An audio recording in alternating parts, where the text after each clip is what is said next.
Hello and welcome back to Let's Play Super Mario Galaxy. I am ShadowyProductions. Oh, I forgot. And I am Paper Mario Guy, and in the last episode we got a few more shines, and we actually got the ability to open up the last galaxy that is in, kitchen dome? Yeah.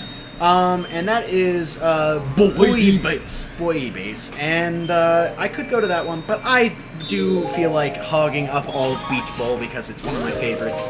So I'm gonna go back to Beach Bowl and, just go from there. Now the final mission, the secret undersea cavern, is much the same as the other ones that start out. You just go straight up to that penguin, and then you do a little ground pound into the water, swim underneath, and you'll be able to, get to where you need to go. It's not too hard, but it's pretty cool. And I don't know. I always thought it would be pretty cool if you looked down and you just saw Hightail Falls Galaxy. I don't know. Hightail Falls, but for reference, is my favorite galaxy in Super Mario Galaxy 2. I love that theme, the remix of the theme, and I also I don't know, it's the first instance that you get the Dash Pepper, and there's just so many awesome things about that whole galaxy that I just, really enjoy. Alright, well there was a mushroom, so that was pretty useless, because I didn't need a mushroom.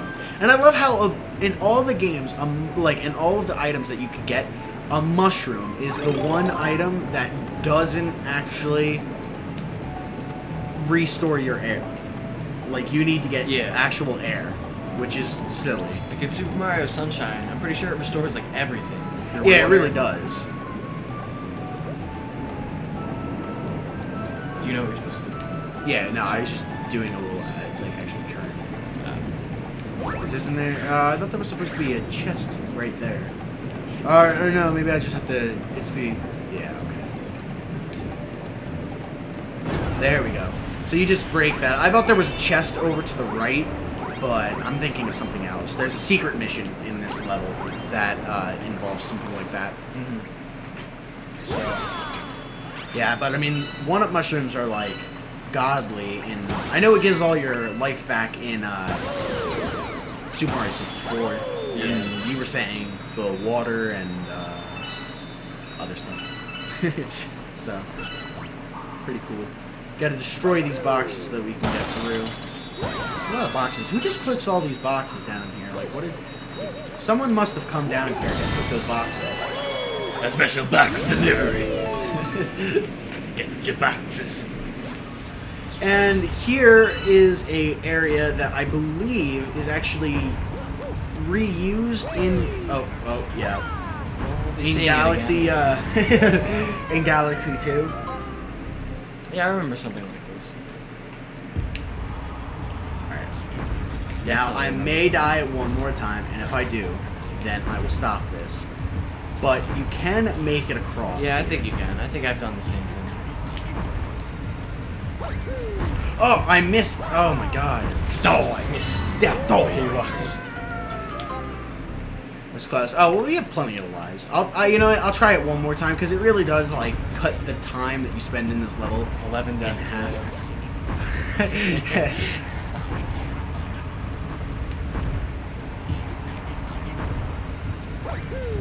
Alright, there we go. You got the spin. That's what I was doing wrong. So don't get sucked into the water black hole, because you gotta be joking me. He stepped on my foot. It wasn't even he crushed me on a hole. He stepped on my foot. That was brutal. But we got a 1-up again, so it's okay. Alright, well, we're gonna let him pass, and then we'll go. And I want to turn the camera angle so I don't get crushed again by some random guy, but it's pretty much a straight shot from here. And as you can see, there's a spot that you can go into that will allow you to kind of just, not get crushed. Okay, I do some stupid things, but I'm not doing something like that. Alright, I don't know where it is. Let's just go hop out of this garage. Okay, if I stay right here, I'll be good.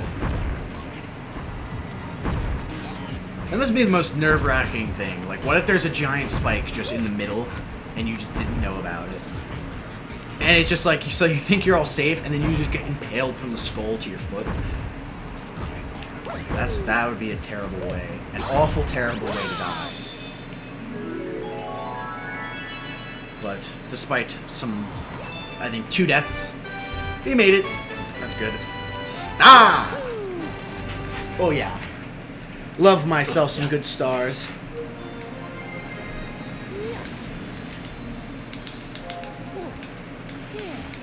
And Beach Bowl Galaxy is, for the time being, except for the Secret Star, pretty much completed.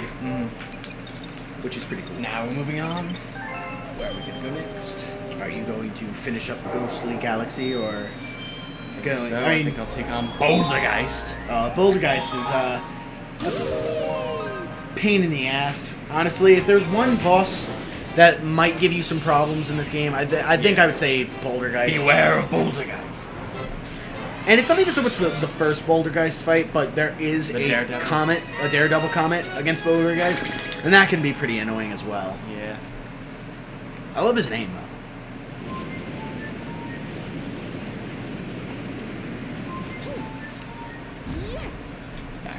Front flip onto this green starship. And for the final time, we're going to venture into this mansion.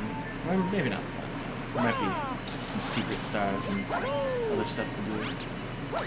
Once again, Chomp playing his integral role. Leave me alone. I like the keys. Such annoying enemies. I actually started a playthrough of the Master Quest on Ocarina of Time 3DS. It's a bit different. It's taken a bit to get used to. But I'm kind of used to the whole having bombs blowing up in my face. But I'm kind of used to the whole mirror thing after going through Twilight Princess. And since it's like a completely different game, so the mirrored thing doesn't bother me as much as it would if it was just the same game, just reversed. But so far I've beaten the Deku Tree. That's pretty cool. How much more difficult was it, actually?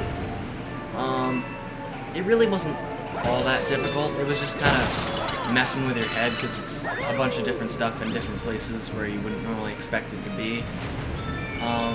I'd say it's probably the biggest, like, the most difficult part about it was the fact that all enemies do double damage. So you've only got 3 hearts, and pretty much any hit that you take is instantly going to take out 1 heart. So you have to be a little less reckless than you might normally do.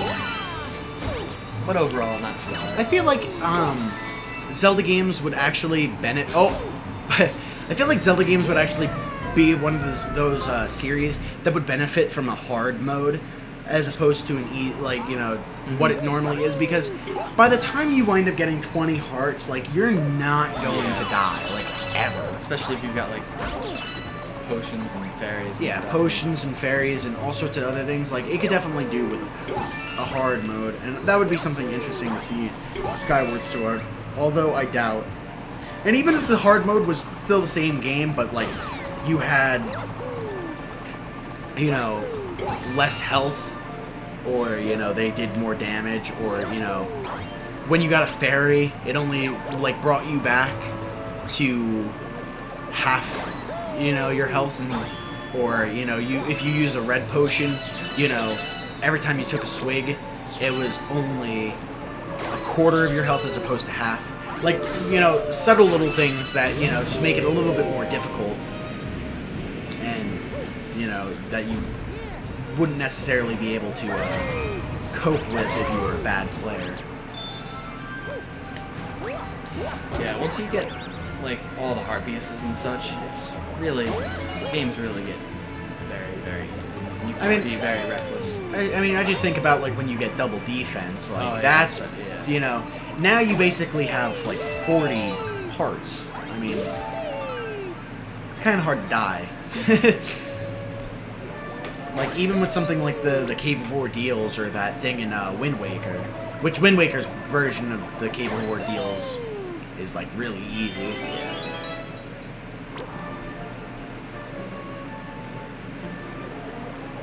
Looks like I have a really not steady hand. Yeah, it's just like glitching. Yeah. It's probably because I'm so close to the... I thought you were gonna die. You got so lucky. You got so ridiculously lucky right there. I just want to go in. Just grab onto the other one. If you wouldn't have landed on that like little sliver of rock, you would have been screwed. Does it like bounce you?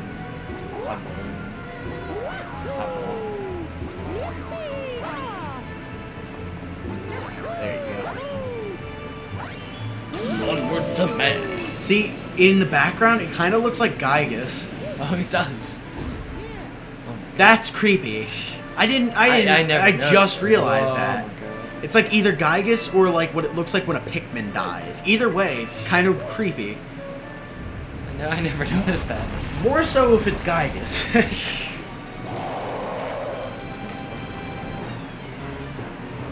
Because, like, I know there's, like, that rumor that Gygus is supposed to be, like, you know, like an aborted fetus or something like that in the background. And even though people say that that's not true and that's probably not it, I always, like, actually like to think that it is, just to make it that much creepier for myself and more, you know. But either way, Haunty Galaxy just got a little bit more creepy. A little more haunting. It's fucking Gygus. It really is. It's Gygus or a Pikmin death. Like, that's creepy. Yeah, that looks like exactly. And of all the Galaxy that I've played and all the LPs that I've watched of Galaxy, not a single person has made a comment about that.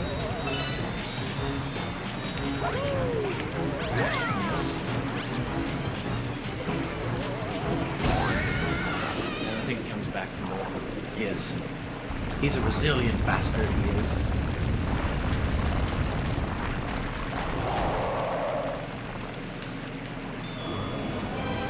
Bouldergeist is actually that IROC guy from Shifting Sandland, except he has his, like, you know, body with his Girlfriend. You got a friend in me. My brother actually watched Toy Story today. That's awesome. Which one? The first one, yeah. Nice. Did you see the scene with No, the I didn't. howdy howdy? Oh, I'm Woody. Howdy howdy howdy. See, me and ShadowyProductions, we are big fans of Toy Story. It's an incredible series. You've watched, like, when you were little, you watched the original so many times that the tape broke. 2 tapes of broken. Oh, 2 tapes. Yeah, I was an absolute nut when it came to Toy Story. And when I was 3, I was Buzz Lightyear, and I have a picture of me sitting in a tree, like the top of a tree, which is sick. That's amazing. And I had a Woody hat, and I would ride around like I had this big Did you dog. say I'm Woody? Howdy, howdy, howdy. No. Were you a shark? No, but I had a Woody hat, and I would ride. I used to have like a golden retriever back then, and I would ride it around with my cowboy hat on. That's amazing. It was awesome. I didn't even know that you could shoot those things with star pieces and they would explode. That's actually pretty useful. Bouldergeist is a time-consuming fight, though. Mm-hmm. Gotta break his face, but his hands keep getting in the way. But the golden ones do have coins, and the black ones have bombs in them. Fuck that. At least you're taking out his hands. I mean, I know it's actually pretty interesting that, like, he shoots up the gold rocks. Because the first time I ever faced Bouldergeist, he never shot out the gold rocks. And when I fought him in the Daredevil run, he never did. And it, like, puzzled me for a while until I saw it on an LP.